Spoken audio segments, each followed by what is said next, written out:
बिस्मिल्लाहिर्रहमानिर्रहीम। Introduction to full wave rectifier, ये हमारा टॉपिक रहेगा लेक्चर नंबर 4 के लिए। लेक्चर नंबर 3 में हमने डिस्कस किया हाफ वेव रेक्टिफायर, और अभी लेक्चर नंबर 4 में हम फुल वेव रेक्टिफिकेशन की तरफ जो है वो जाएंगे। तो हमारे पास ये ओवरऑल क्लासिफिकेशन जो AC to DC कन्वर्टर्स की, रेक्टिफायर्स की, दोबारा से रिविज़िट कर लेते हैं। दो कैटेगरीज़ हैं हमारे पास, अनकंट्रोल्ड रेक्टिफायर्स की और कंट्रोल्ड रेक्टिफायर्स की। कंट्रोल्ड में हमने डिस्कस किया था कि SCR यूज़ होते हैं, सिलिकॉन कंट्रोल्ड रेक्टिफायर, जबकि डायोड यूज़ होते हैं हमारे पास अनकंट्रोल्ड रेक्टिफिकेशन के लिए। फर्दर इसको सिंगल फेज़ और 3 फेज़ में डिवाइड किया जाता है अगर सोर्स सिंगल फेज़ है या 3 फेज़ है। और फिर सिंगल फेज़ में हमारे पास हाफ वेव रेक्टिफिकेशन होती है और फुल वेव रेक्टिफिकेशन होती है। तो हाफ वेव हम लेक्चर 3 में डिस्कस कर चुके हैं। आज लेक्चर 4 में हम फुल वेव रेक्टिफिकेशन वो डिस्कस करेंगे। तो अनकंट्रोल्ड फुल वेव रेक्टिफायर हमारा टॉपिक रहेगा। ये हमारे पास कंटेंट के फुल वेव रेक्टिफिकेशन जो है, एक हमारे पास सेंटर टेप ट्रांसफार्मर के केस में और फिर ब्रिज के केस में, ये दो केसेस जो है हम डिस्कस करेंगे टोपोलॉजी के लिहाज से कि दो डिफरेंट कॉन्फ़िगरेशन डायोड्स की। फिर हमारे पास आर लोड के लिए पावर फैक्टर, रेजिस्टिव लोड अगर है तो पावर फैक्टर क्या बनता है, आउटपुट की जो फोरियर एनालिसिस है वो परफॉर्म करेंगे। RE लोड हम कनेक्ट करके उसके ऑपरेशन के ऊपर क्या फ़र्क पड़ता है ये देख लेंगे। और फुल वेव रेक्टिफायर फिर हाईली इंडक्टिव लोड के साथ। तो स्टार्ट करते हैं। हमारे पास फुल वेव रेक्टिफायर है, सेंटर टेप ट्रांसफार्मर वाला, और रेजिस्टिव लोड के साथ कनेक्टेड है। तो सोर्स वोल्टेज है हमारे पास VS, और यहाँ पे हमारे पास एक ट्रांसफार्मर है जिसे हम सेंटर टेप ट्रांसफार्मर कहते हैं। इसके लेफ़्ट साइड पे जो वोल्टेज है वो VS होगी, जो प्राइमरी साइड कनेक्टेड है वो सोर्स वोल्टेज के साथ कनेक्टेड है, और जो सेकेंडरी साइड कनेक्टेड है उसमें एक टैप है, एक सेंटर टैप है। तो ये टैप जो है, इसकी वजह से ही इसको सेंटर टैप ट्रांसफार्मर का नाम दिया जाता है। तो हमारे पास क्या होगा कि जो सेकेंडरी साइड पे वोल्टेज है, ये दो वोल्टेजेस हम इस रेफरेंस के लिहाज से अगर देखेंगे, एक को V1 कहेंगे, दूसरे को V2 कहेंगे। तो सोर्स वोल्टेज अगर हमारे पास है V hat sine of omega t, तो V1 हमारे पास आ जाएगा V hat sine omega t, बिल्कुल जिस तरह VS है। और V2 जो है वो हमारे पास आ जाएगा negative V hat sine omega t। तो एक दूसरे का फेज़ जो है, अगर फेज़ इनका देखेंगे तो 180 डिग्री जो है ये आउट ऑफ फेज़ होंगे। तो 180 डिग्री आउट ऑफ फेज़ होने से ये होगा कि अगर हम सेकेंडरी साइड पे हाफ वेव रेक्टिफायर दो जो है वो लगाते हैं, मतलब एक डायोड D1 और एक डायोड D2 लगाते हैं, तो D1 काम करेगा एक हाफ साइकिल के लिए और D2 काम करेगा अगले हाफ साइकिल के लिए।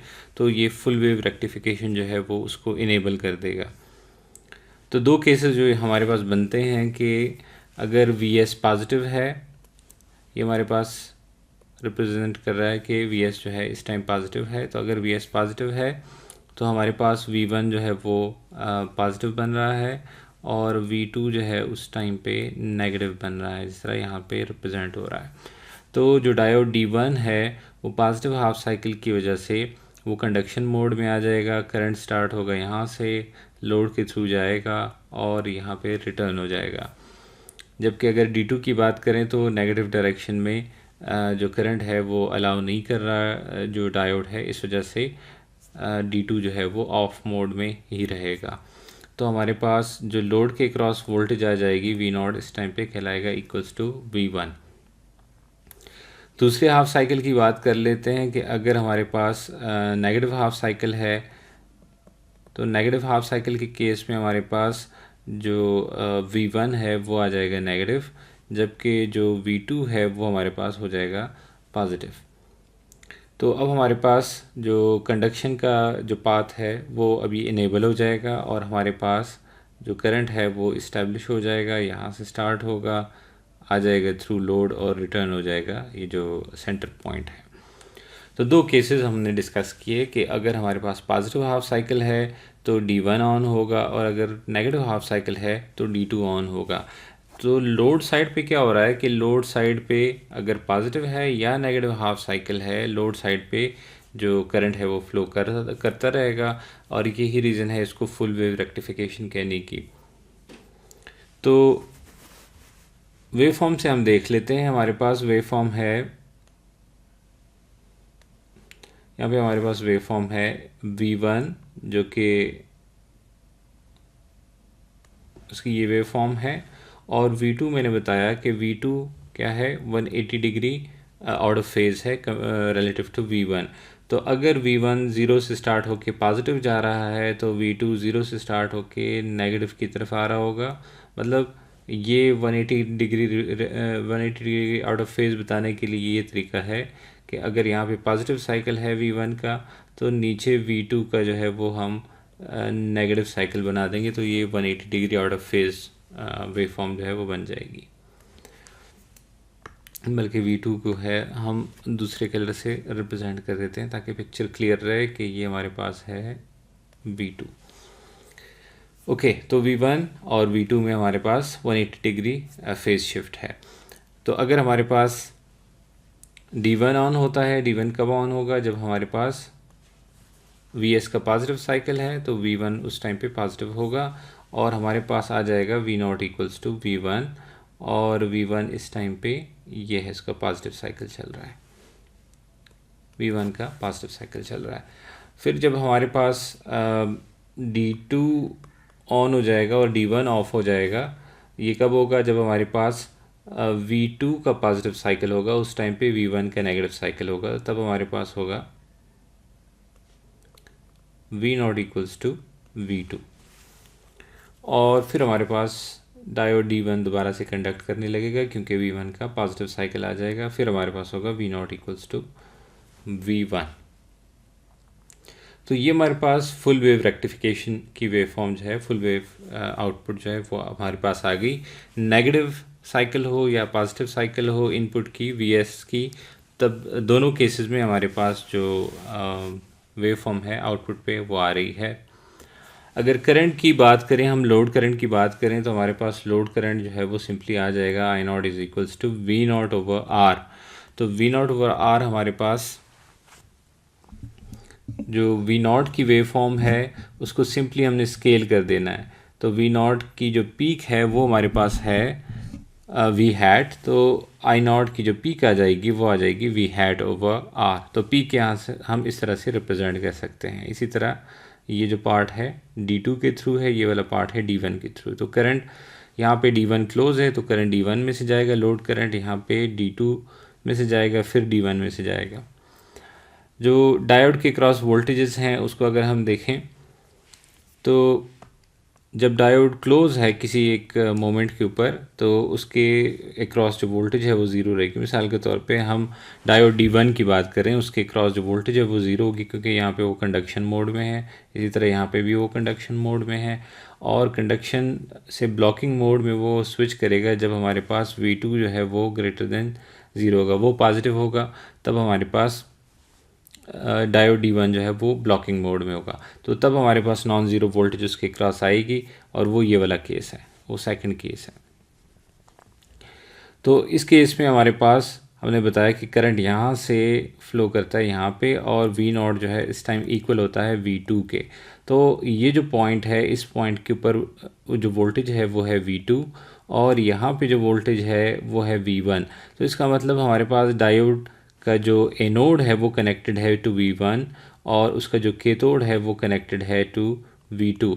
तो अगर डायोड के क्रॉस वोल्टेज देखते हैं इस टाइम पे, तो वो इक्वल होगा V1 माइनस V2 के। तो V1 माइनस V2 को अगर हम प्लॉट करते हैं, वो हमारे पास ये वेव फॉर्म आ जाएगी। V1 भी एक साइनोसाइड है, माइनस V2 वो भी एक साइनोसाइड है और 180 डिग्री शिफ्टेड है।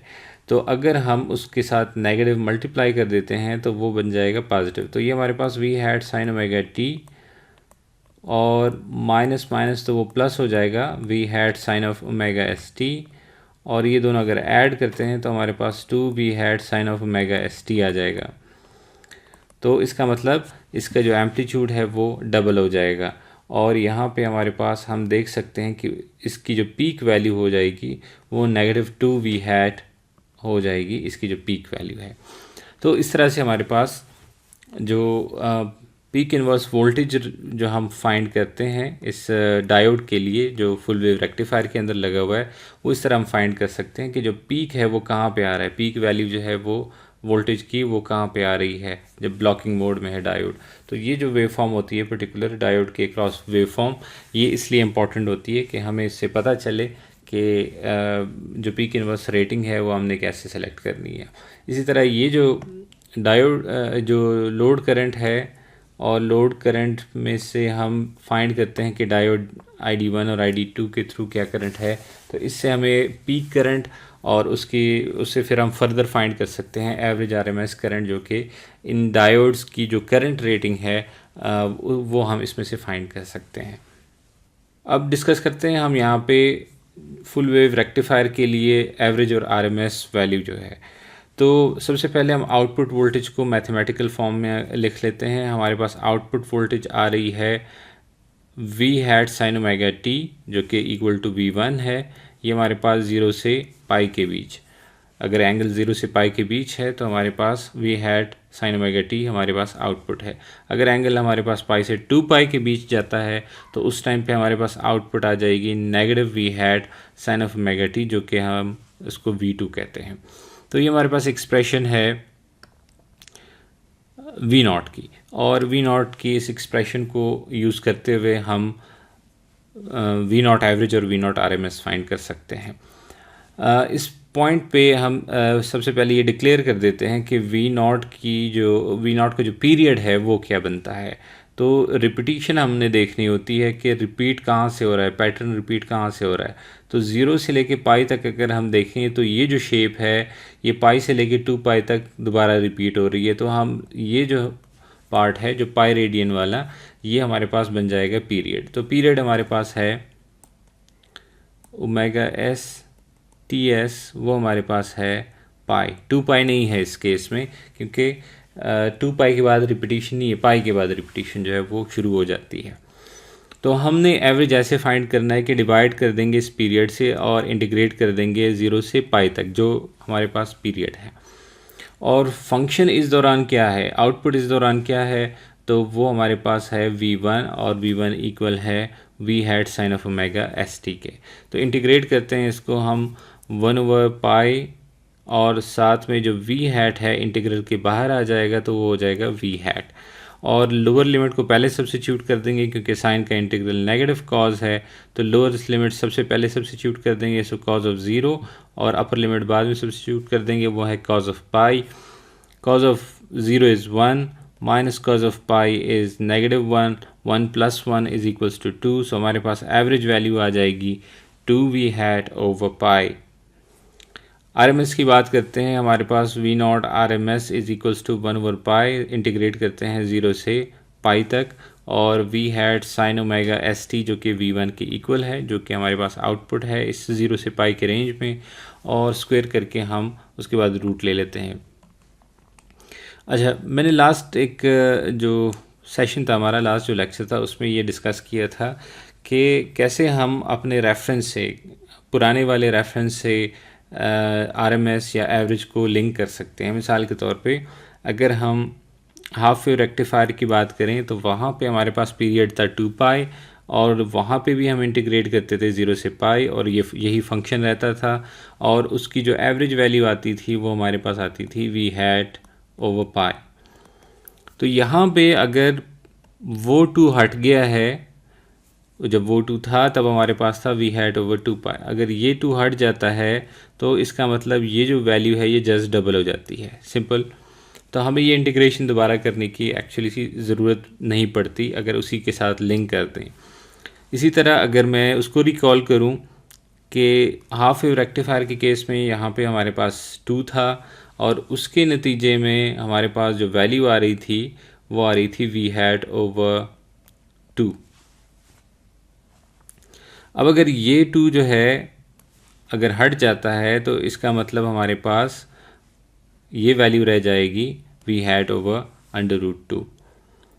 ठीक है। 1 2 अगर इसमें से कम हो जाएगा तो हमारे पास वी हैट ओवर √2 आ जाएगा। तो सिंपल हम इसको लिंक कर सकते हैं हाफ वेव के उससे, और या सिंपल जो है हमारे पास ये जो लिमिट्स हैं अगर आप इसको ऑब्ज़र्व करें तो एक साइनोसाइड के लिए भी हम इसी तरह से फाइंड करते हैं। जो साइनोसाइडल फंक्शन होता है उसकी आरएमएस वैल्यू भी हम इसी तरह फाइंड करते हैं हाफ साइकिल से, क्योंकि आरएमएस के केस में स्क्वायर हो रही होती है वेव फॉर्म, तो 0 से पाई तक हम उसको जो उसका हाफ साइकिल है उससे लेके हम आरएमएस वैल्यू फाइंड कर सकते हैं। और आपको ये बताया था कि साइन और ये जो फुल वेव की वेव फॉर्म बनती है इनकी आरएमएस वैल्यू जो है सेम बनती है। उसकी रीज़न ये है कि नेगेटिव बी स्क्वायर होके आरएमएस के केस में वो पॉजिटिव ही बन जाता है।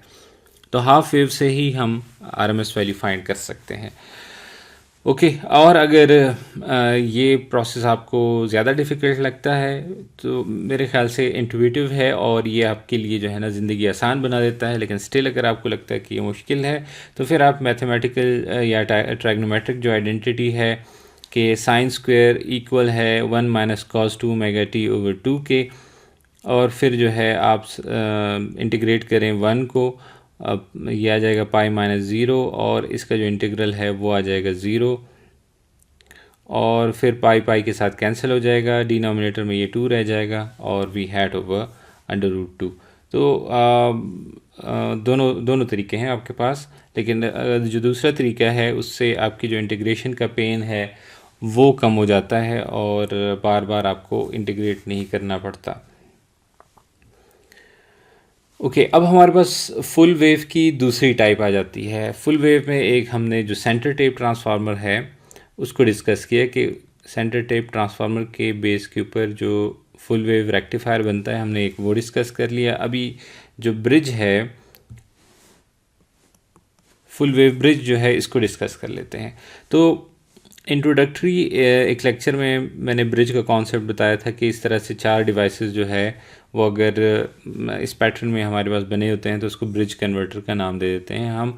तो ये ब्रिज जो है ट्रांजिस्टर्स का भी हो सकता है, SCRs का भी हो सकता है, डायोड का भी हो सकता है। तो ये डायोड ब्रिज है हमारे पास इस टाइम पे।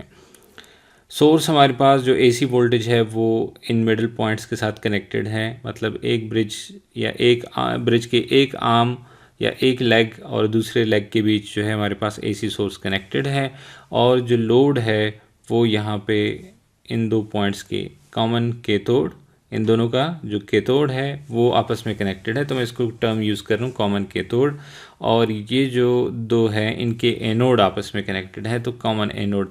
तो हमारे पास लोड जो है एक कॉमन कैथोड और एक कॉमन एनोड टर्मिनल्स के बीच जो है वो कनेक्टेड है। अब यहाँ पे भी 2 केसेस होंगे जिस तरह सेंटर टेप वाले के हमने देखें कि VS अगर पॉजिटिव है, अगर VS पॉजिटिव हो जाता है तब क्या होगा, अगर VS नेगेटिव होता है तो तब हमारे पास ऑपरेशन कैसा होता है। तो अगर हमारे पास VS जो है वो पॉजिटिव है तो इस टर्मिनल के साथ यहाँ पे आप देख सकते हैं एनोड कनेक्टेड है और करंट की जो डायरेक्शन है वो ये बनेगी। तो D1 जो है वो क्लोज हो जाएगा, फिर ये करंट जाएगा थ्रू लोड और हमारे पास जो एनोड टू कैथोड करंट है वो ये पाथ बनेगा। इस तरफ जो है वो जा नहीं सकता क्योंकि करंट ने जो है वो उसने यहाँ से स्टार्ट लिया हुआ है, तो यहीं पे सर्कल में नहीं जा सकता, उसने नेगेटिव एंड पे जो है वो रिटर्न हो जाना है। तो ये हमारे पास पाथ बन रही है, और अगर हम सिर्फ इस पाथ को ट्रेस कर दें तो VS का जो पॉजिटिव एंड है वो जाके लोड के पॉजिटिव एंड के साथ वो कनेक्ट हो जाता है। VS का जो नेगेटिव एंड है वो जो लोड है उसके नेगेटिव एंड के साथ कनेक्ट हो जाता है, जो वोल्टेज पोलैरिटी हमने डिफाइन की है उसके हिसाब से। तो इसका मतलब इस केस में V0 हो जाएगा इक्वल्स टू VS। अब आते हैं दूसरे केस की तरफ कि अगर VS हमारे पास जो है वो नेगेटिव है, उसका नेगेटिव हाफ साइकिल चल रहा है, फिर हमारे पास क्या होगा, अगर नेगेटिव हाफ साइकिल चल रहा है तो फिर हमारे पास करंट यहाँ से इनिशिएट हो रहा है। तो ए नोड जो है इसका है, जो D3 है उसका ए नोड है तो उसमें से जाएगा, और फिर हमारे पास रिटर्न होने का जो अगला मरहला है वो D4 के थ्रू होगा। तो D3 और D4 जो है इस केस में वो कनेक्ट हो जाएंगे, वो क्लोज हो जाएंगे, जबकि दूसरे केस में D1 और जो D1 और D2 है ये ओपन हो जाएंगे और D3 और D4 जो है वो क्लोज़ हो जाएंगे। तो पहले वाले में थे D1 D2 क्लोज़, और अब हमारे पास है D3 D4 क्लोज़। ये दो डायोड्स जो हैं वो हमारे पास क्लोज़ है। तो डायगनल जो है, डायगनली अगर देखें तो D1 D2, और दूसरे डायगनल पे अगर हम देख लें तो D3 D4 ये दो कंडक्शन मोड में है। तो जब D3 और D4 कंडक्शन मोड में है तो ऑब्ज़र्व करने की बात यह है कि नेगेटिव जो नेगेटिव एंड है हमारे पास Vs का, ये V0 के पॉजिटिव के साथ, और जो पॉजिटिव है Vs का वो V0 के नेगेटिव एंड के साथ। तो इसका मतलब हम इसमें लिखेंगे V0 equals to negative Vs। तो ये हमारे पास आ गई है जी दो इन्फॉर्मेशन के V0 हमारे पास इक्वल होगा V hat sine omega T के। अगर हमारे पास 0 से पाई के बीच है जहाँ पे Vs जो है वो पॉजिटिव होगा और D1 D2 जो है वो कंडक्शन मोड में होंगे, और अगर हम पाई से 2 पाई के बीच बात करेंगे तो वहाँ पे Vs जो है वो नेगेटिव होगा, और D3 और D4 जो है वो हमारे पास होंगे कंडक्शन मोड में। ये हमारे पास V0 की इक्वेशन जो है वो आ गई।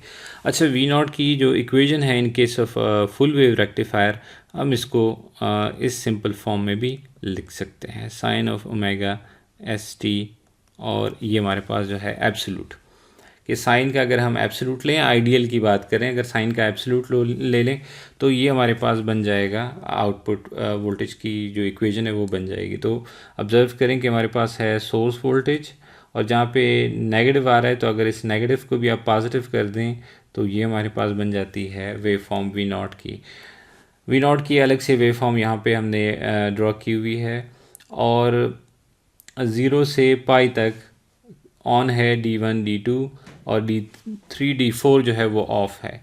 तो हमारे पास इस केस में V0 इक्वल होगा Vs के। तो हमने ऊपर देखना होता है सोर्स वोल्टेज में से कि Vs है कहाँ पे, उस टाइम पे ये पार्ट है Vs, और Vs जो है हमारे पास यहाँ पे रेप्लिकेट कर देंगे हम, तो ये हमारे पास V0 बन जाएगा। फिर दूसरे केस में हम V0 equals to negative Vs होगा। ये कब होता है? जब हमारे पास नेगेटिव Vs नेगेटिव हो जाता है, तब D1 D2 ऑफ हो जाएगा, D3 D4 जो है वो ऑन हो जाएंगे। तो नेगेटिव ऑलरेडी Vs जो है वो नेगेटिव है, अगर इसके साथ नेगेटिव मल्टीप्लाई हो जाता है तो ये पॉजिटिव। इसी तरह फिर से हो जाएगा V0 इक्वल्स टू Vs, तो वो पहले से ही पॉजिटिव है तो वो पॉजिटिव ही रहेगा। यहाँ पे लोड करंट की अगर बात की जाए, लोड करंट यहाँ पे है, तो लोड करंट सिंपल क्या होगा कि load voltage divided by resistance. तो रेजिस्टेंस जो है वो हमारे पास load as a load act कर रहा है, resistor as a load act कर रहा है, तो हमारे पास V0 को डिवाइड कर देंगे R से। तो अगर V0 की पीक है V हैट, तो करंट की पीक हो जाएगी I0 की पीक हो जाएगी V हैट ओवर R। तो हमारे पास जो लोड करंट है वो कभी आ रहा है D1 D2 से लोड करंट जो है वो डिलीवर किया जा रहा है, और कभी हमारे पास D3 D4 से किया जा रहा है। तो जब हमारे पास D1 D2 ऑन है, D1 D2 जब हमारे पास ऑन है तो करंट जो है हम यहाँ पे लेबल कर रहे हैं कि करंट थ्रू D1 D2 है, और जब D3 D4 ऑन है तब हम लेबल कर रहे हैं कि करंट जो है वो D3 और D4 में से है। ओके, इसी तरह हमारे पास डायोड की जो वोल्टेज की वेव फॉर्म है कि उसके क्रॉस वोल्टेज क्या आ रही है वो देखना ज़रा ज़रूरी है, कि जब हमारे पास Vs पॉजिटिव है, पॉजिटिव हाफ साइकिल की बात हो रही है, तो D1 हमारे पास कंडक्शन मोड में है, तो उसके क्रॉस जो वोल्टेज बनती है वो 0। तो ये मैं सिर्फ VD1 को प्लॉट कर रहा हूँ, वोल्टेज अक्रॉस डायोड 1। तो डायोड 1 की क्रॉस वोल्टेज जो है वो 0 है अगर वो कंडक्शन मोड में है, जिस तरह यहाँ पे भी लेबल किया गया है कि D1 और D2 जो है वो कंडक्शन मोड में है Vs जब पॉजिटिव है। लेकिन जब Vs पॉजिटिव नहीं है, नेगेटिव है, तब हमारे पास कंडक्शन मोड में होते हैं D3 and D4 conduction mode में होते हैं। तो D3 और D4 के कंडक्शन मोड में होने का मतलब है D1 जो है वो ऑफ है और इसके क्रॉस कोई वोल्टेज है। वोल्टेज क्रॉस दी डायोड हम देख लेते हैं। जब हमारे पास Vs जो है वो नेगेटिव है, तो Vs जब नेगेटिव है तो हमारे पास D1 ओपन है और D3 क्लोज़ है और D4 भी हमारे पास क्लोज़ है। तो अगर हम इस लूप को देख लें कि कि Vs के पॉजिटिव एंड से शुरू हो रहा है, यहाँ पे D3 को बीच में काउंट कर दिया और Vs के नेगेटिव एंड पे हम पहुँच गए। ये अगर लूप कंसिडर कर लें तो हमारे पास इसके ऊपर KVL अप्लाई करें तो इक्वेशन क्या बनती है इसको देख लेते हैं। हमारे पास हम जा रहे हैं negative to positive, so negative to positive जो है वो Vs इक्वल्स टू VD1 और D3 क्योंकि एज अ शॉर्ट सर्किट है, एक क्लोज स्विच है, तो उसकी वजह से 0। तो सिंपल हमारे पास VD1 इक्वल है Vs के। अब Vs हमारे पास पाई से 2 पाई के बीच का जो टाइम है, जो एंगल है, इस दौरान हमारे पास Vs जो है वो नेगेटिव चल रहा है। टॉप वाली वेव फॉर्म में से अगर हम देखें तो उस टाइम पे Vs चल रहा है नेगेटिव, तो यही नेगेटिव जो पार्ट है ये आ जाएगा हमारे पास अक्रॉस दी डायोड, और फिर दोबारा से D1 जो है वो कंडक्शन मोड में आ जाएगा, तो वो हमारे पास 0 हो जाएगा। ठीक है, इसी तरह अगर हम दूसरे डायोड की बात करें, मिसाल के तौर पे D3 की या D4 की, तो D3 हमारे पास कंडक्शन मोड में है जब पाई से 2 पाई के बीच एंगल है, और इक्वल होगा नेगेटिव Vs के जब हमारे पास 0 से लेके पाई तक एंगल है। ठीक है, तो D3 हमारे पास इक्वल होगा उस टाइम पे नेगेटिव Vs के। तो सिंपल इसके ऊपर अगर KVL लगाते हैं, जब Vs हमारे पास है पॉजिटिव तो डायोड हमारे पास है एज अ शॉर्ट सर्किट, और ये हमारे पास वोल्टेज कहलाएगी VD3, इसके क्रॉस जो वोल्टेज है वो VD3 कहलाएगी। तो ये हमारे पास लूप बनेगा इस तरह से। तो जो पॉजिटिव एंड है हमारे पास वो कनेक्ट हो रहा है VD3 के नेगेटिव एंड के साथ, और जो Vs का नेगेटिव एंड है वो कनेक्ट हो रहा है VD3 के पॉजिटिव एंड के साथ। तो इसको हम लिखेंगे कि VD3 जो है वो हमारे पास इक्वल है नेगेटिव Vs के। तो Vs यहाँ पे पॉजिटिव चल रहा है जब हमारे पास D1 ऑन है, D1 कंडक्शन मोड में है, लेकिन हमें डायोड के अक्रॉस जो वेव फॉर्म बतानी है वो बतानी है नेगेटिव Vs, तो बिल्कुल फ्लिप हो जाएगा। तो ये जो पार्ट है यहाँ पे इस टाइम नेगेटिव Vs चल रहा है। ओके जी, तो ये हमारे पास वेव फॉर्म की जो डिस्क्रिप्शन है वो हो गई, एक्सप्लेनेशन जो है वो हमारे पास आ गई है। अब अगर हम इसकी RMS और एवरेज वैल्यू को देखते हैं, तो जो दूसरा सेंटर टेप केस था उसमें और इसमें कोई फ़र्क नहीं होगा, क्योंकि आउटपुट की जो वेव फॉर्म है वो बिल्कुल सेम है, वो रेप्लिका है एक दूसरे के, तो इसमें कोई फ़र्क जो है वो नहीं आएगा। तो देख लेते हैं, हमारे पास आउटपुट वोल्टेज की जो इक्वेशन है वो बिल्कुल सेम है कि V0 equals to V hat sine omega t है, 0 से पाई तक, पाई से 2 पाई तक negative V hat sine omega t है। वहाँ पे फ़र्क ये था कि हमने इनको अलग अलग नाम दे दिए थे कि ये V1 है और ये V2 है, सेंटर टेप ट्रांसफार्मर की जो सेकेंडरी पे वोल्टेजेस थे उसकी वजह से। इसको जो एवरेज करेंगे तो वही काम होगा कि हमारे पास पाई जो है वो पीरियड है, और इंटीग्रेट करेंगे 0 से पाई तक। इस दौरान हमारे पास जो फंक्शन है वो है V hat sine omega t, और लोअर लिमिट पहले सब्स्टिट्यूट किया, अपर लिमिट को बाद में सब्स्टिट्यूट किया, 1 माइनस माइनस 1, और ये हमारे पास 2V हैट ओवर पाई आ गया। और ये भी डिस्कस हो गया कि अगर हमारे पास एक साइनोसाइड की जो RMS वैल्यू है यही फुल वेव रेक्टिफायर की RMS वैल्यू के इक्वल हो जाएगी। तो सेम वही चीज़ें हैं जो कि सेंटर टेप के केस में है, इन दोनों में कोई फ़र्क नहीं है आउटपुट वेव फॉर्म की अगर बात की जाए।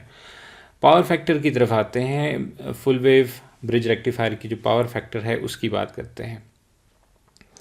पावर फैक्टर पे जाने से पहले जो सोर्स करंट है उसको मैं थोड़ा सा एक्सप्लेन करना चाहूँगा। सोर्स करंट जो फुल वेव रेक्टिफायर का है उसको समझना ज़रा ज़रूरी है, क्योंकि मैं समझता हूँ कि शायद हो सकता है ये इतना कोई मुश्किल इसमें साइंस नहीं है, लेकिन शायद कुछ लोगों को कंफ्यूजिंग लगे, इस वजह से मैं चाहता हूँ कि ये पॉइंट जो है वो क्लियर रहे। कि जब हमारे पास लोड करंट की बात कर रहा हूँ मैं, हमारे पास लोड वोल्टेज जो है वो पहले मैं बना देता हूँ, ये आ गई लोड वोल्टेज, ये है V0, और इसके साथ मैं ये ब्लू कलर में बना देता हूँ I0 को। तो I0 हमारे पास लोड करंट को मैं रिप्रेजेंट कर रहा हूँ, वो हमारे पास उसकी जो पीक वैल्यू है वो वी हैट ओवर आर हमारे पास जो है वो आएगी। इसी तरह करंट की जो डायरेक्शन है वो बिल्कुल सेम रहेगी, एक ही डायरेक्शन में जो लोड करंट है वो फ्लो करता रहेगा।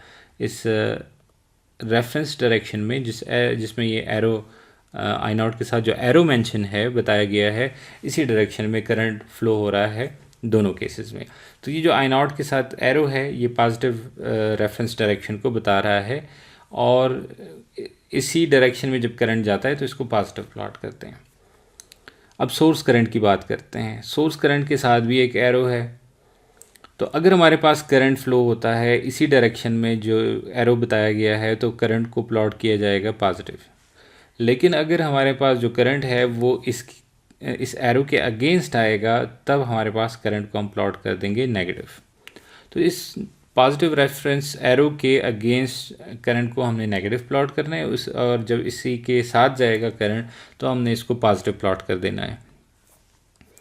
ओके, तो ये हमारे पास नेगेटिव जो बन रहा है उस टाइम पे हम बताते हैं कि हमारे पास D3 और D4 जो है ये दोनों कंडक्शन मोड में है, और करंट की जो डायरेक्शन है वो हम ऐसे बनाते हैं कि नेगेटिव एंड से स्टार्ट हुआ थ्रू D3, फिर थ्रू लोड, फिर D4, और रिटर्न हुआ VS के पॉजिटिव टर्मिनल पे।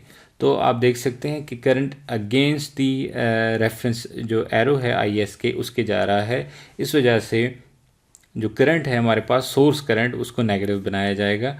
तो नीचे जो ब्लू कलर में बनाया गया ये हमारे पास है आई नॉट दोनों केसेस में एक ही डायरेक्शन में है, लेकिन IS जो है वो दो डायरेक्शन में है। वो अगर D1 D2 ऑन होता है तो वो पॉजिटिव है, और अगर D3 D4 ऑन होते हैं तब हमारे पास ये बनता है नेगेटिव। अच्छा, अब हम आते हैं पावर फैक्टर की तरफ। तो पावर फैक्टर की जो एक्सप्रेशन है, जो इक्वेशन है की इक्वेशन है वो ये है कि source average power divided bye source RMS voltage and source RMS current. तो एवरेज पावर जो है वो पहले हम फाइंड कर लेते हैं। हमारे पास 1/पाई। अब पॉइंट ये है कि हमारे पास जो प्रोडक्ट है सोर्स वोल्टेज और सोर्स करंट का, अगर हम इसको देखेंगे पाई से 0 से पाई तक और पाई से 2 पाई तक, तो 0 से पाई तक जो बनता है प्रोडक्ट वो, और पाई से 2 पाई तक जो प्रोडक्ट बनता है ये दोनों सिमेट्रिक रहेंगे, क्योंकि यहाँ पे भी नेगेटिव है, यहाँ पे भी नेगेटिव है। नेगेटिव टाइम नेगेटिव जो है वो पॉजिटिव आ जाएगा, और यहाँ पे पॉजिटिव, यहाँ पे पॉजिटिव, तो ये पॉजिटिव टाइम पॉजिटिव, ये भी पॉजिटिव रहेगा। तो हम हाफ पीरियड से, आउटपुट के हाफ पीरियड से ये फाइंड करने लगे हैं, इसको फुल पीरियड से नहीं सॉल्व कर रहे हैं। सो पाई से डिवाइड कर रहे हैं, इंटीग्रेट कर रहे हैं 0 से लेके पाई तक, और हमारे पास इस टाइम पे जो सोर्स वोल्टेज है वो V hat sine omega t है। रेजिस्टिव लोड की वजह से हमारे पास सोर्स करंट है V hat over R sine omega T. तो voltage, input current, source voltage, source current, और अब इसमें से अगर इस आर को हम मूव कर दें बाहर तो ये आ जाएगा 1/पाई आर, और हमारे पास वी हैड और साइन मल्टीप्लाई हो जाएंगे। So V hat sine square जो है ये बन जाएगा, क्योंकि साइन और साइन जो है वो सेम आ जाएंगे। और अगर हम इस एक्सप्रेशन को देखें, इसमें से ज़रा सा आर को जो है थोड़ा सा साइड पे अगर काउंट कर लें, इसको थोड़ा सा साइड पे रख लें, और इस टर्म को अगर हम देख लें तो ये इस पर मैं स्क्वायर रूट बनाता हूँ तो ये आरएमएस वैल्यू कहलाएगी, और उसको बैलेंस करने के लिए मैं इसके ऊपर स्क्वायर कर देता हूँ तो ये बन जाएगा V not RMS over R. और वी नॉट आरएमएस की वैल्यू जो हमने फाइंड की वो है वी हैड ओवर √2, और उसकी वैल्यू सब्सिट्यूट करने के बाद हमारे पास पी एस एवरेज जो है वो आ जाएगा we hat square over 2r। IS/RMS की अगर हम अब बात कर लेते हैं तो IS/RMS जो है वो बिल्कुल हमारे पास क्या है, साइनोसाइडल है। ठीक है, IS बिल्कुल साइनोसाइडल है, और एक तरीका क्या है कि आप उसकी जो पीक वैल्यू है, हमने बताया कि उसकी पीक वैल्यू है वी हैड ओवर आर, उसको √2 से डिवाइड कर दें, ये हमारे पास आ जाएगी जो वैल्यू है RMS सोर्स करंट की। और दूसरा तरीका ये है जो कि हर जगह एप्लीकेबल है कि आप जो सोर्स करंट की इक्वेशन है उसको स्क्वायर कर दें, उसको इंटीग्रेट कर दें 0 से पाई तक और पाई से डिवाइड कर दें, स्क्वायर रूट ले लें, तो ये जो हमारे पास टर्म बनती है ये V not R M S के, और ये जो आर है ये डिनोमिनेटर में आ जाएगा। अब सब्स्टिट्यूट कर लेते हैं इन वैल्यूज़ को पावर फैक्टर की इक्वेशन में। तो हमारे पास न्यूमरेटर में आ जाएगी ये वैल्यू और ये हमारे पास आ जाएगी डिनोमिनेटर में, और ये हमारे पास सोर्स जो है वो साइनोसाइडल है, तो उस वजह से उसकी जो आरएमएस वैल्यू है वो हमारे पास ये बनती है। तो पावर फैक्टर अगर हम देखें तो √2 और √2 मिलके इस 2 के साथ कैंसिल हो जाएगा, और ये आर यहाँ पे कैंसिल हो जाएगा, वी हैट और वी हैट जो है वो वी हैट स्क्वायर के साथ कैंसिल हो जाएगा, तो हमारे पास बचेगा 1। अब पावर फैक्टर जो है यहाँ पे 1 बन रहा है, और उसकी जो रीज़न है वो ऑब्वियस है कि पावर फैक्टर में हमने डिस्कस किया था कि दो चीज़ें होती हैं। एक हमारे पास लेट्स से सोर्स वोल्टेज अगर हम फिक्स कर देते हैं कि सोर्स वोल्टेज हमारे पास साइनोसाइडल है, तो लोड करंट सबसे पहली चीज़ अगर वो साइनोसाइडल हो, अगर साइनोसाइडल हो तो हमारे पास जो डिस्टॉर्शन फैक्टर है, डिस्टॉर्शन फैक्टर जो है वो 1 हो जाता है। तो यहाँ पे डिस्टॉर्शन फैक्टर 1 है क्योंकि सोर्स करंट जो है वो साइनोसाइडल आ गई हमारे पास।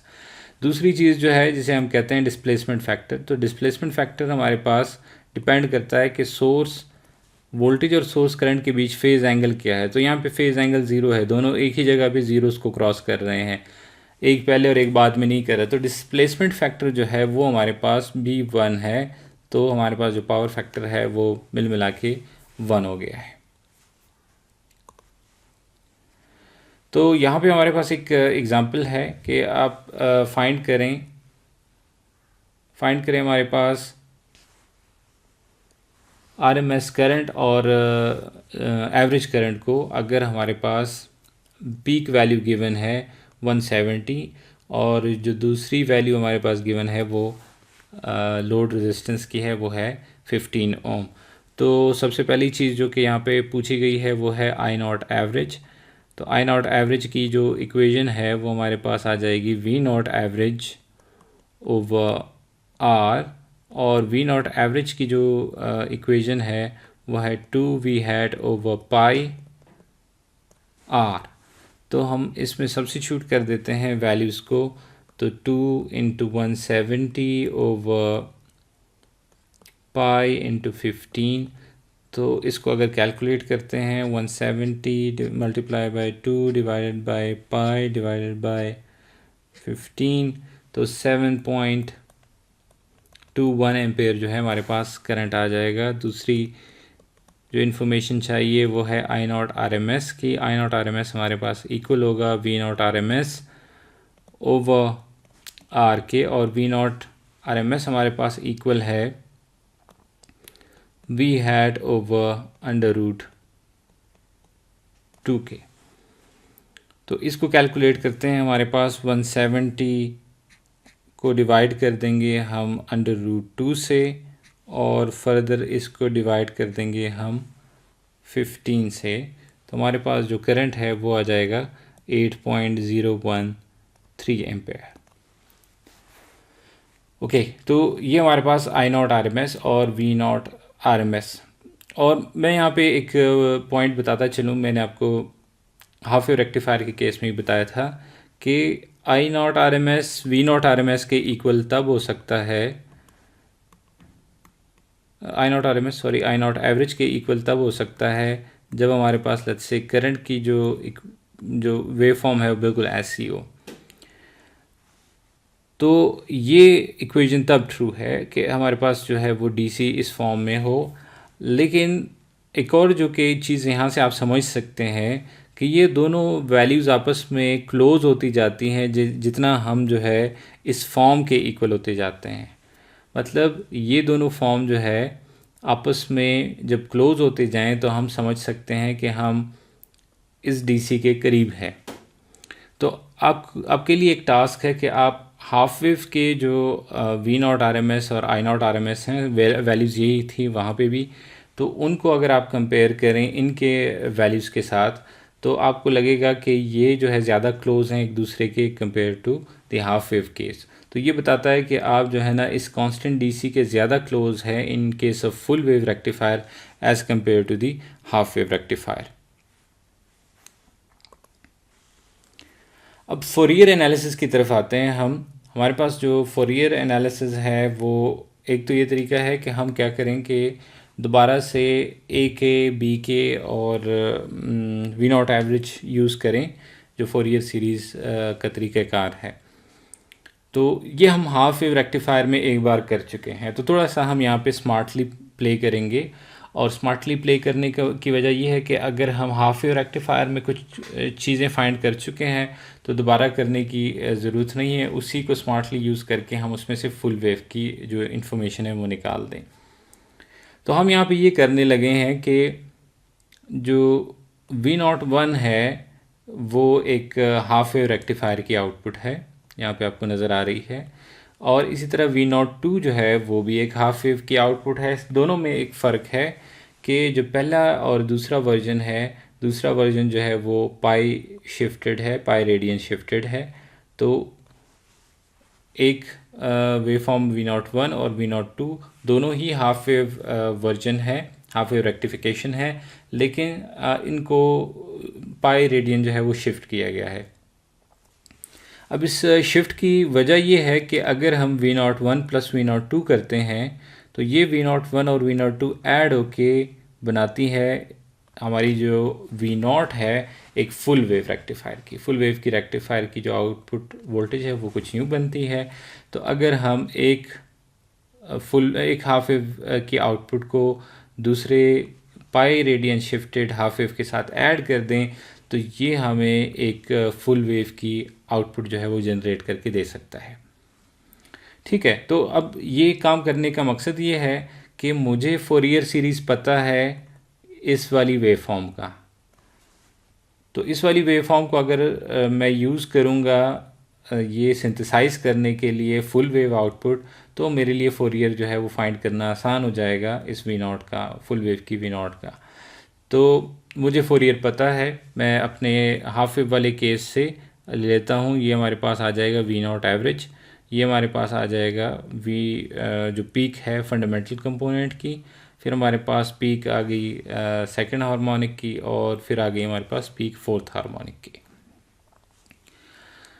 V02 जो है हमने बताया कि V01 का पाई रेडियन शिफ्टेड वर्जन है। इसके अगर हम पाई रेडियन शिफ्ट कर दें तो हमारे पास बनता है V02।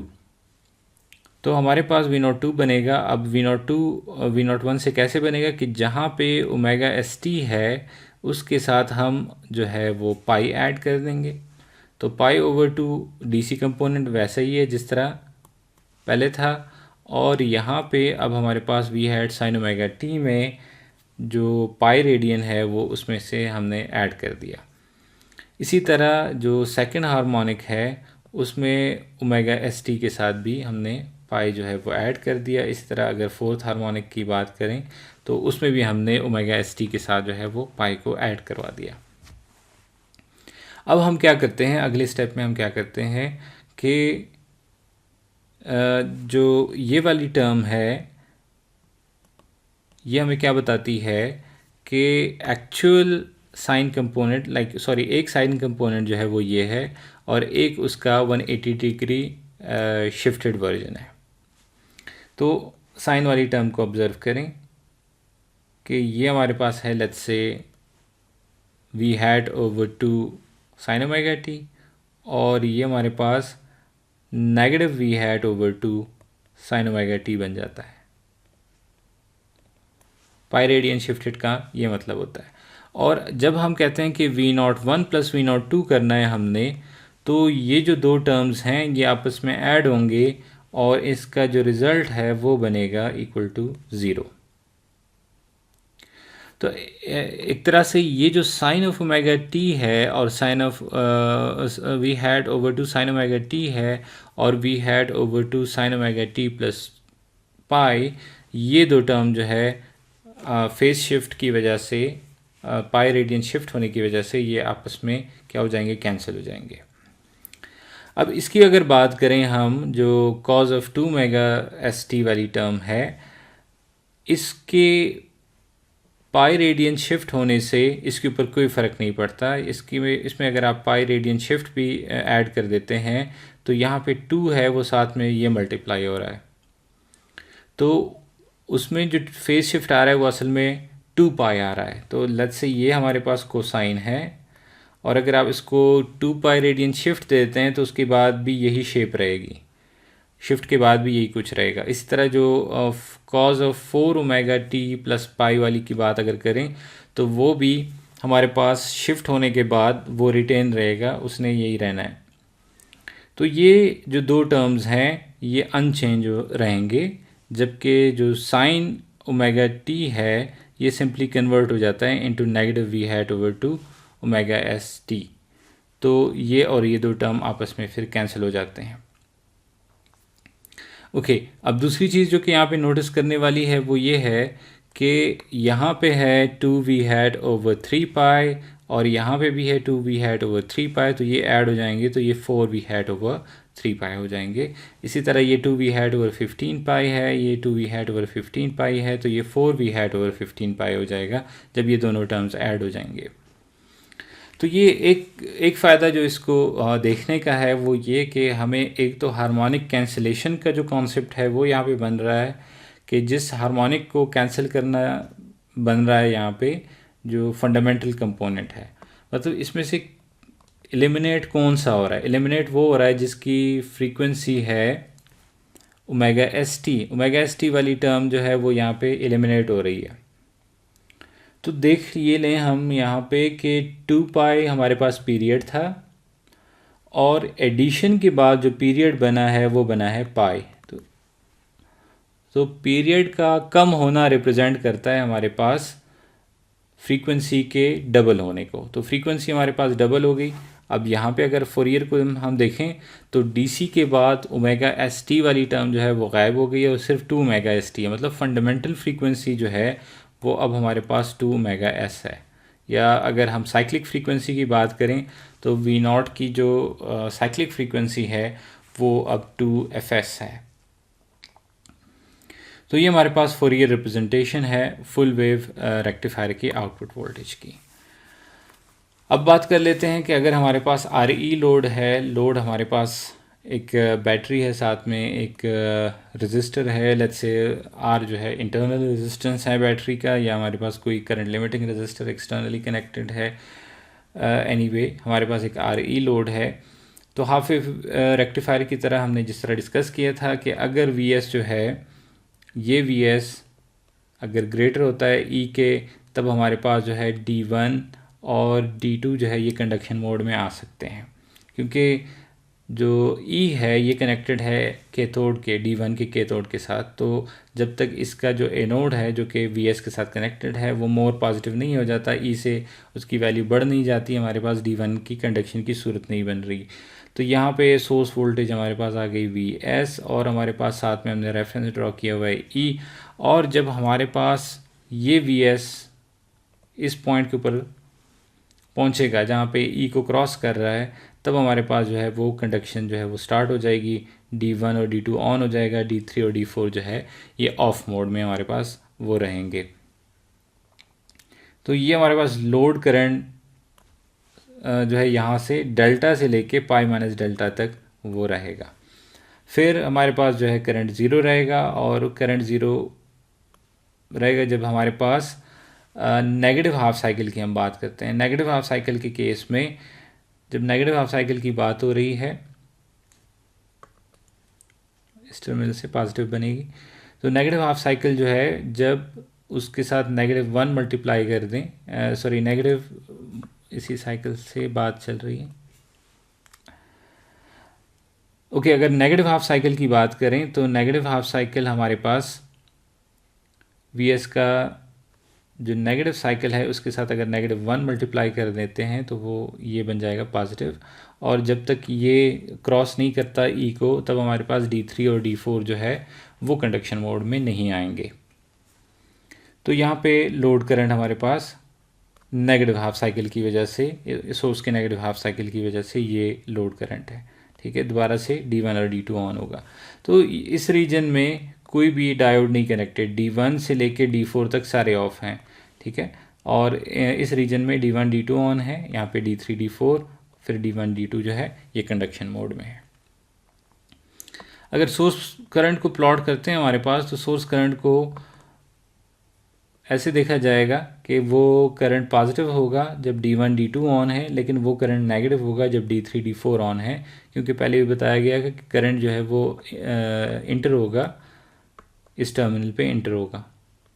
D4 अगर ऑन है तो करंट इधर आएगा जो कि अगेंस्ट द रेफरेंस डायरेक्शन है। तो ये जो एंगल है डेल्टा, इसको हम इस तरह से फाइंड करते हैं कि ये वो एंगल है जहाँ पे V hat sine omega t equal हो जाता है ई के, जब हमारे पास ओमेगा एस टी इक्वल होता है डेल्टा के। तो ओमेगा एस टी की जगह डेल्टा सब्स्टिट्यूट कर दें, equal to E, delta find कर लें हम, वी ई से डिवाइड कर दें, ई को डिवाइड कर दें वी हैड से, और फिर जो है हमारे पास साइन इन्वर्स ले लें। तो इस तरह से हमारे पास आ जाएगा डेल्टा। अब एवरेज और आरएमएस करंट जो है वो हम फाइंड कर सकते हैं। हमारे पास पीरियड क्या है इस वेव फॉर्म का, वो है पाई के बाद जो है यही जो इग्लू टाइप शेप है ये रिपीट हो रही है। तो हमारे पास पीरियड है पाई, लेकिन नॉन ज़ीरो जो एंगल है वो बनता है, मतलब आई नॉट नॉन ज़ीरो है from delta to pi minus delta इस रीजन में। और इस टाइम पे करंट हमारे पास है V s minus E over R, और वी एस की जगह सब्स्टिट्यूट कर दें V hat sine omega t substitute कर दें, तो हमारे पास ये एक्सप्रेशन है। तो साइन को इंटीग्रेट कर लें, आर को अगर बाहर निकाल लेते हैं और साइन को इंटीग्रेट कर लेते हैं, तो लोअर लिमिट पहले सब्स्टिट्यूट कर लें, वी हैड कॉज डेल्टा, जो लोअर लिमिट है delta, minus V hat cos of pi minus delta, और E minus pi minus delta, तो माइनस डेल्टा माइनस 2 डेल्टा हो जाएंगे, और ये हमारे पास एक्सप्रेशन आ जाएगी। इसमें जो आर है ये टाइपिंग मिस्टेक है। ओके, फिर हमारे पास अब बात आ जाती है I not R M S की। तो I not R M S के केस में पाई से डिवाइड करेंगे और delta to pi minus delta, और V hat sine omega t minus E over R, इसका स्क्वायर लेंगे। जो भी आई नॉट है उसकी R M S value find कर रहे हैं तो उसका हम स्क्वायर ले लेंगे। तो पहले जो आइडेंटिटी है हमारे पास मैथमेटिकल आइडेंटिटी है a plus b square equals to a square b square 2ab, तो ये वाली आइडेंटिटी जो है वो यूज़ कर लेंगे। So V hat square sine square और ई स्क्वायर माइनस 2, अगेन ये ए प्लस बी की बजाय मुझे ए माइनस बी कहना चाहिए क्योंकि ये नेगेटिव साइन वाला है। Okay, so negative 2e V hat sine omega T. तो अब एक एक टर्म को अलग अलग से आप इंटीग्रल अप्लाई कर सकते हैं। साइन स्क्वायर को आप 1 माइनस कॉस 2 ओमेगा टी से रिप्लेस करें, और जो बाकी टर्म्स हैं ई स्क्वायर में, उसमें ई कांस्टेंट है, दूसरे में ई वी हैड कांस्टेंट है, इसको बाहर निकाल दें और फिर जो है बारी बारी इनको इंटीग्रेट कर दें। सो पाई माइनस 2 डेल्टा, अगर 1 को इंटीग्रेट करते हैं, कॉस को इंटीग्रेट करते हैं, तो साइन ऑफ 2 के साथ पाई माइनस डेल्टा जो है वो मल्टीप्लाई हो जाएगा, और दूसरी जगह पे 2 के साथ डेल्टा जो है वो मल्टीप्लाई हो जाएगा। फिर यहाँ पे पाई माइनस 2 डेल्टा आ जाएगा, यहाँ पे भी लोअर लिमिट पहले सब्स्टिट्यूट करेंगे, अपर लिमिट बाद में सब्स्टिट्यूट करेंगे, और सिंप्लीफिकेशन से हमारे पास ये इक्वेशन आ जाएगी। अगर हाफ वेव वाले केस के साथ कंपेयर करेंगे तो ये सारी इक्वेशन जो है एग्जैक्टली सेम होगी, सिर्फ फ़र्क ये होगा कि वहाँ पे एक 2 आपको यहाँ पे नज़र आ जाएगा और यहाँ पे आपको इधर एक 2 नज़र आ जाएगा, और वो 2 जो है बिकॉज ऑफ दी पीरियड होगा। जो 2 उसका पीरियड है वो 2 पाई है, यहाँ पे जो पीरियड है वो पाई है जो कि हाफ है compare to the half wave case. तो सिंपली आप उससे कनेक्ट कर सकते हैं, दोबारा ये डेरिवेशन जो है वो परफॉर्म करने की ज़रूरत नहीं पड़ेगी। अब आते हैं फुल वेव रेक्टिफायर के ऑपरेशन के बारे में। अगर हमारे पास जो लोड है वो आरएल कनेक्ट कर दें, अगर हमारे पास एक इंडक्टिव लोड है तो इंडक्टर कहला सकता है हमारे पास, उसकी जो ESR है वो ये जो रेजिस्टेंस है वो हो सकती है, या लेट्स से रेजिस्टिव लोड है लेकिन हमारे पास जो इंडक्टर है वो एक स्मूथिंग फिल्टर की तरह यहाँ पे वो काम कर रहा है। तो अगर हमारे पास D1 D2 ऑन होता है या D3 D4 ऑन होता है तो हमारे पास ये एक इक्वेशन बन जाती है कि जो लोड वोल्टेज है वो हमारे पास इस RL सर्किट के साथ जो है वो कनेक्ट हो जाती है।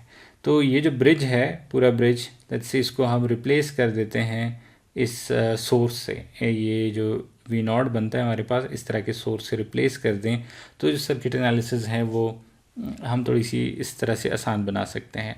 तो inductive voltage, voltage across inductor, voltage across resistor equals to the source voltage to the load. तो लोड के लिए जो सोर्स वोल्टेज बन रही है वो ये है, और ये वोल्टेज आ रही है, this voltage is coming from the bridge. तो इस वजह से वो हमारे पास एब्सोल्यूट ऑफ द साइन है, उसमें नेगेटिव साइकिल जो है वो नहीं आता। जो लोड को वेव फॉर्म देखनी पड़ती है वो ये वाली है। ओके तो अब हमारे पास RL की जो ये इक्वेशन है, इसको हम पहले भी सॉल्व कर चुके हैं कि इसके दो टर्म्स बनते हैं, एक हमारे पास फोर्स रिस्पांस और एक हमारे पास नेचुरल रिस्पांस बनता है। ये दो टर्म्स हमारे पास बनती है, और A की जो वैल्यू है ये हम फाइंड करते हैं इनिशियल कंडीशन से। ये हमने हाफ वेव रेक्टिफायर के केस में देखा था। यहाँ पे एक चीज़ थोड़ी सी जो डिफरेंट होने लगेगी कि हाफ वेव में तो ये होता है कि जो RL को वोल्टेज अप्लाई हो रही होती है वो by the end of half cycle, like pi के बाद वो सप्लाई होना बंद हो जाती है। तो वो करंट जो है वो ज़ीरो पे पहुंच जाता है हमारे पास, अगर उसकी बात करें जो फ्री व्हीलिंग डायोड के बगैर वाली बात है, केस है, तो करंट ज़ीरो हो जाता है और फिर जो है अगले साइकिल में फिर से ज़ीरो से शुरू होता है। लेकिन यहाँ पे जो फोर्सिंग फंक्शन है वो V hat sine omega t है। इसका मतलब पाई के बाद जो फोर्सिंग फंक्शन है वो ज़ीरो नहीं हो रहा, बल्कि दोबारा से साइन जो है वो अप्लाई होना शुरू हो जाता है। तो हाफ वेव के केस में ये जो पॉइंट है पाई, इसके ऊपर जो फोर्सिंग फंक्शन है वो ज़ीरो हो जाता है, लेकिन यहाँ पे फोर्सिंग फंक्शन ज़ीरो होने के बजाय दोबारा से वोल्टेज जो है वो रेज होनी शुरू हो जाती है, और वो करंट को क्या करता है, ज़ीरो होने के बजाय उसको दोबारा से रेज करवा देता है। तो अगर हम स्टडी स्टेट की बात करेंगे कि अगर करंट अपने स्टडी स्टेट पे पहुंच चुका है तो स्टडी स्टेट में क्या होगा कि ज़ीरो के ऊपर और पाई के ऊपर जो करंट की वैल्यू है वो बिल्कुल सेम रहेगी फुल वेव के केस में, क्योंकि सिमेट्रिक वेव फॉर्म है हमारे पास। ये वाला साइकिल और अगला साइकिल ये सिमेट्रिक है, तो हमारे पास जो करंट की वैल्यू है स्टडी स्टेट में वो इन पॉइंट्स के ऊपर वो सेम रहेगी। तो हम इस कंडीशन को यूज़ कर सकते हैं, हम इसको यूज़ कहेंगे बाउंड्री कंडीशन। अब इनिशियल कंडीशन का जो टर्म है वो हम यूज़ नहीं कर रहे हैं, हम बाउंड्री कंडीशन का टर्म यूज़ कर रहे हैं। तो बाउंड्री कंडीशन में इस ए को फाइंड करने का जो मेथड है वो ये होगा कि हम इस साइड को, इस राइट साइड में एक दफ़ा ओमेगा टी की जगह यूज़ कर लेंगे ज़ीरो, और या टी की जगह जो है ना हम यूज़ कर लेंगे ज़ीरो, और जो दूसरा केस है उसमें हम यूज़ कर लेंगे इसकी जगह पाई, ओमेगा एस टी की जगह यूज़ कर लेंगे पाई। तो इनको फिर इक्वेट करेंगे और उसमें से ए की वैल्यू फाइंड कर लेंगे। तो यहाँ पे ज़रा गौर करें कि ये जो साइड है ये हमारे पास आ रही है जब हम टी की वैल्यू को सब्सिट्यूट कर देते हैं ज़ीरो। तो अगर टी की वैल्यू को ज़ीरो सब्सिट्यूट कर देते हैं तो यहाँ पे आ जाएगा सिर्फ नेगेटिव पाई और वो नेगेटिव फ़ी, और उस नेगेटिव को हम बाहर निकाल सकते हैं, और यहाँ पे आ जाएगा प्लस ए, और टी की जो वैल्यू अगर उसको ज़ीरो कर देते हैं तो ए बच जाएगा। और ये हमारे पास राइट साइड पे अब हम क्या करते हैं, पाई को सब्सिट्यूट कर देते हैं। तो अब दूसरे केस में मैं एक्सप्लिसिटली कर देता हूँ, ओमेगा एस टी की जगह मैं पाई सब्सिट्यूट कर देता हूँ, तो ये आ जाएगा पाई माइनस फ़ी, और इधर जो है टी की जगह हमारे पास आ जाएगा, क्योंकि omega s t equals to हम कह रहे हैं पाई है, तो टी जो है वो इक्वल है पाई ओवर ओमेगा एस के। तो यहाँ पे टी की जगह आ जाएगा पाई ओवर ओमेगा एस। तो अब हमने जो ए वाली टर्म्स हैं उसको एक साइड पे रख के और ए के लिए सॉल्व कर देना है, ठीक है। तो ए को अगर एक साइड पे लेके आ जाते हैं, यहाँ पे ए है और यहाँ पे ए है, तो इसको अगर इस साइड पे ले आते हैं तो साइन चेंज हो जाएगा, नेगेटिव हो जाएगा। तो हमारे पास आ जाएगा 1 - e negative R over L pi omega. और दूसरी साइड पे हमारे पास ये V hat over G sine omega phi और ये V hat over G sine omega phi, ये ऐड होके बन जाएंगे 2 times V hat over G. तो ए की वैल्यू जो है वो हमारे पास आ जाएगी 2 V hat over G sine of phi over 1 - e negative R over L times pi over omega. अब ये ए जो है ये उठा के हम सब्स्टिट्यूट कर देते हैं यहाँ पे आई नॉट वाली इक्वेशन में, और हमारे पास जो इक्वेशन बनेगी आई नॉट की वो ये आ जाएगी V hat over G omega sine omega s t minus phi plus 2 times sine of phi 1 - e negative R over L pi over omega times e to the negative R over L times T. तो ये हमारे पास equation है from 0 to pi. तो अभी हम power factor की तरफ जाएंगे। अगर हमारे पास लोड हो हाईली इंडक्टिव, ये पॉइंट हम उसमें रेज कर चुके हैं हाफ वेव रेक्टिफायर में, जब हमने आरएल लोड बताया था कि अगर हम एल की वैल्यू को बहुत बढ़ाते हैं तो जो लोड करंट है वो फ्लैट होता जाएगा, उसका जो रिपल है पीक टू पीक वो बहुत ही कम होता जाएगा, और हम एज्यूम कर सकते हैं कि ये कांस्टेंट है। और जो लोड है हाईली इंडक्टिव लोड के केस में हम वो एक कांस्टेंट करंट सोर्स से रिप्लेस कर सकते हैं। तो अगर ये एक कांस्टेंट करंट सोर्स बना देते हैं तो हमारे पास लोड करंट जो है वो बिल्कुल फ्लैट हो जाएगा, और जो सोर्स करंट है वो क्या होगा कि D1 और D2 के कंडक्शन के केस में, पॉजिटिव हाफ साइकिल के केस में वो पॉजिटिव आई नॉट रहेगा और नेगेटिव आई नॉट हो जाएगा D3 और D4 के केस में। ठीक है, लोड करंट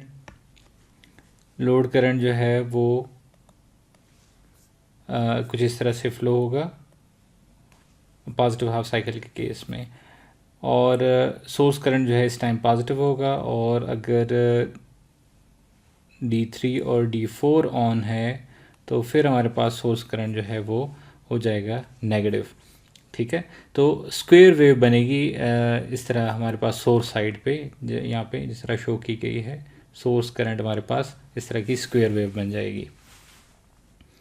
तो अब अगर हम पावर फैक्टर फाइंड करते हैं, अगेन वही फार्मूला है हमारे पास, average source power divided by V S R M S, source की आर एम एस वोल्टेज और सोर्स का आर एम एस करंट। तो ये हम फाइंड कर लेते हैं, पाई से डिवाइड करेंगे क्योंकि ये जो प्रोडक्ट है और ये जो प्रोडक्ट है ये क्या है, बिल्कुल सेम है। तो पाई से डिवाइड करेंगे, 0 से लेके पाई तक हम इंटीग्रेट कर देंगे। इस दौरान वोल्टेज है sinusoidal, V hat sine omega T, जबकि करंट जो है वो ऑलमोस्ट हम इसको कह रहे हैं कि कांस्टेंट है, कॉलिंग इट आई नॉट। तो आई नॉट और वी हैड कांस्टेंट है, इसको बाहर लिख देंगे, डिवाइड कर देंगे पाई से, सिर्फ इंटीग्रेट करना है हमने साइन ओमेगा एस टी को 0 से पाई तक। तो लोअर लिमिट पहले सब्स्टिट्यूट कर देंगे, cause of 0 minus cos of pi, cos of pi negative 1 है तो हमारे पास 1 + 1 आ जाएगा 2। तो 2 V hat I not over pi, ये एवरेज हमारे पास आ जाएगी source power. R M S voltage क्योंकि साइनोसाइडल है हमारे पास वोल्टेज, तो V S R M S जो है ये हमारे पास वी हैड ओवर √2 ये हमारे पास आ जाएगा। R M S source current जो है वो हम फाइंड कर सकते हैं अगेन क्योंकि हमारे पास सोर्स करंट जो है वो हमारे पास आरएमएस हम फाइंड करें तो सोर्स करंट बाइपोलर है लेकिन सिमेट्रिक है, हाफ साइकिल्स जो है वो सिमेट्रिक है। तो इसका अगर हम हाफ साइकिल लेंगे आरएमएस वैल्यू फाइंड करने के लिए तो काफ़ी रहेगा, फुल साइकिल लेने की ज़रूरत नहीं है। तो पाई से डिवाइड कर देंगे, 0 से पाई तक इंटीग्रेट करेंगे, और इस दौरान हमारे पास जो करंट है वो आई नॉट है उसका स्क्वायर ले लेंगे, और हमारे पास डी ओमेगा टी जो है आ जाएगा। इसको इंटीग्रेट करेंगे तो हमारे पास आ जाएगा आई नॉट। तो अब हम इसको सब्स्टिट्यूट कर देते हैं, आई नॉट आ जाएगा I S R M S की जगह, ये आ जाएगा पी एस एवरेज की जगह, और हमारे पास V S R M S आ जाएगा ये भी डिनोमिनेटर में। तो वी हैड के साथ कैंसिल हो जाएगा, आई नॉट के साथ कैंसिल हो जाएगा, हमारे पास आ जाएगा 2 √2 डिवाइडेड बाई पाई जो कि इक्वल है 0.900316 के। अच्छा, अब पावर फैक्टर के ऊपर ये जो इफ़ेक्ट पड़ा है इसको ज़रा सा देखना ज़रूरी है। पावर फैक्टर हमारे पास इक्वल था हमारे पास 1 के, जब हमारे पास आर लोड है, रेजिस्टिव लोड है, लेकिन अब हमारे पास पावर फैक्टर इक्वल हो गया है 0.900316 के, जब हमारे पास हाईली इंडक्टिव लोड है। तो इसमें ये जो फ़र्क है यहाँ पे ऑब्ज़र्व ये करना है हमने कि क्योंकि जो सोर्स करंट और वोल्टेज है वो स्टिल इन फेज़ है। अगर हम इसका फंडामेंटल कंपोनेंट भी ड्रॉ करेंगे आई एस का, तो वो बिल्कुल इन फेज़ है सोर्स वोल्टेज के साथ।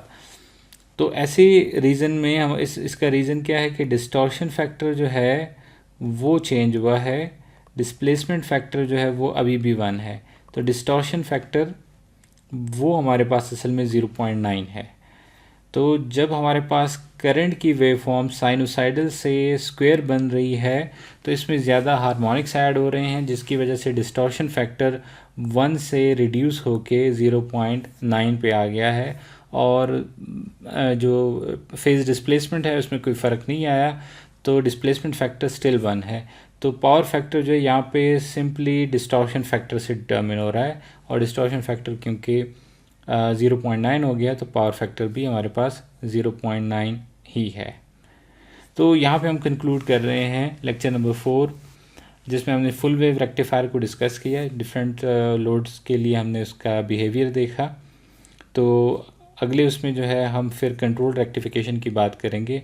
अनकंट्रोल्ड जो सिंगल फेज़ रेक्टिफायर्स है वो हमने यहाँ पे कवर कर लिए हैं।